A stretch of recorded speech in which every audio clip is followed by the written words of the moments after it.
Last time music ಹಾಕಿ ಈ video ಹಾಕಿದಾಗ ತುಂಬ ಜನ ಕಮೆಂಟ್ ಮಾಡಿದ್ದೀರಾ ಹೇಗೆ ಮಾಡಬೇಕಂತೆಲ್ಲ. ಆದಷ್ಟು ಜನಕ್ಕೆ ನಾನು ಲಿಂಕನ್ನು ಕಳಿಸಿದ್ದೀನಿ. ಸ್ವಲ್ಪ ಏನಾದರೂ ಅರ್ಥ ಆಗಲಿ ಅಂತೇಳಿ ವಿಡಿಯೋ ಮಾಡ್ತಾಯಿದ್ದೀನಿ. ಪೂರ್ತಿ ಡೀಟೇಲ್ ಬೇಕಿದ್ರೆ ನೀವು ಯೂಟ್ಯೂಬ್ನೇ ಚೆಕ್ ಮಾಡಬೇಕಾಗುತ್ತೆ. ಯಾಕಂದರೆ ಇದು ರೀಲ್ಸಲ್ಲಿ ನಾನು ಎಷ್ಟು ಹೇಳೋಕ್ಕೆ ಸಾಧ್ಯ ಆಗುತ್ತೆ ಅಷ್ಟು ಮಾತ್ರ ಹೇಳಬಲ್ಲೆ.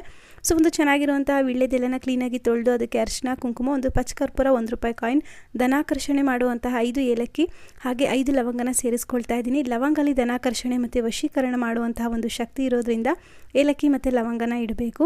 ಇದನ್ನು ಇವಾಗ ಎಲ್ಲೂ ಸಹ ಅರಿದೇ ಇರೋ ರೀತಿ ಕ್ಲೀನಾಗಿ ಫೋಲ್ಡ್ ಮಾಡ್ಕೊಳ್ಳಿ.